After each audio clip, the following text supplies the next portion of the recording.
हरिओम। आज हम सब वैशाख महात्म्य के 5वें अध्याय की कथा को श्रवण करेंगे।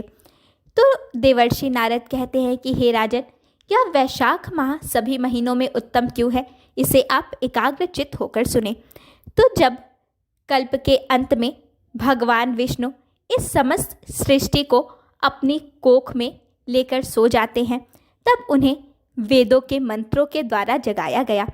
और जब वे जगे तब उन्होंने सभी जीवों की रक्षा हेतु सृष्टि के निर्माण के लिए चिंतन किया। और तब उनकी नाभि से एक सोने का कमल प्रकट हुआ, जिससे उन्होंने ब्रह्मा की रचना की। और फिर ब्रह्मा ने 14 भुवनों की रचना की।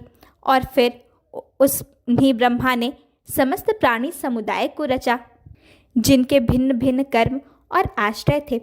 उसके बाद उन्होंने वर्णाश्रम का विभाग और धर्म की रचना की।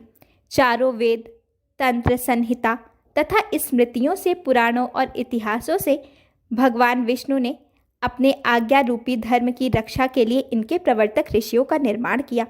और फिर सभी को अपने वर्णाश्रम धर्म के अनुसार सभी को नियुक्त किया और सभी को उनके धर्म में प्रवृत्त किया।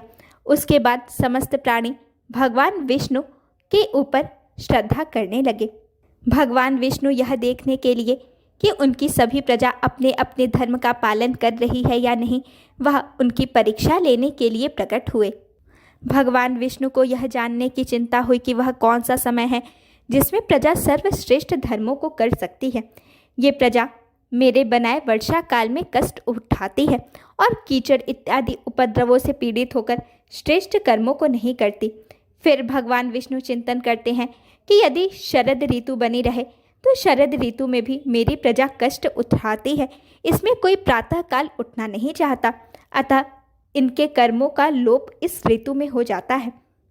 इस चिंता से आकुल होकर भगवान विष्णु ने वसंत समय की सब आपत्ति को दूर करने वाला जाना। तब स्नान दान तथा यज्ञ क्रिया और भोग तथा नाना प्रकार के कर्मों को करने के लिए उन्होंने इसी ऋतु को अनुकूल माना।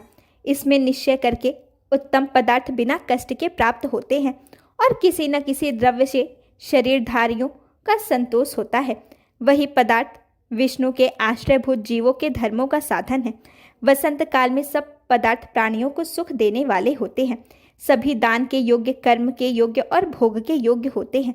दरिद्र, पंगु, कष्ट पीड़ित तथा महात्माओं को निःसंदेह जल इत्यादि सभी द्रव्य सहज में मिल जाते हैं। पत्र से, पुष्प से, फल से, मूल से, शाक से तथा प्रिय वचनों से, माला, तांबुल, चंदन इत्यादि और पैर धोने इत्यादि से, विनय इत्यादि से भगवान कहते हैं कि मैं इन्हें वर देता हूँ।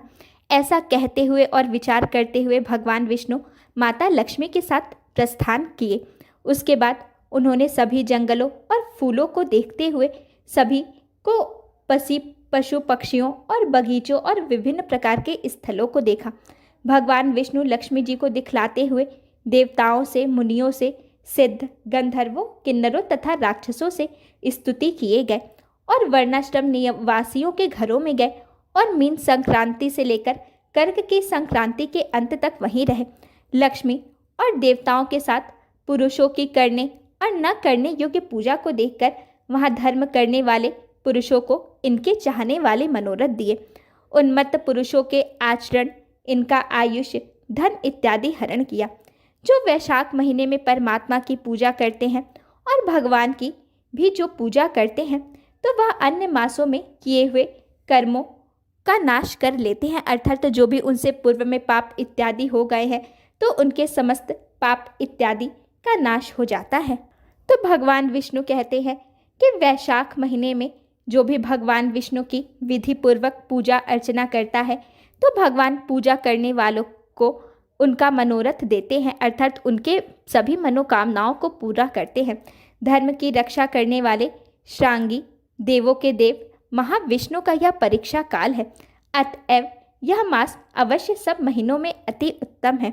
ओम शांति ही शांति ही शांति ही।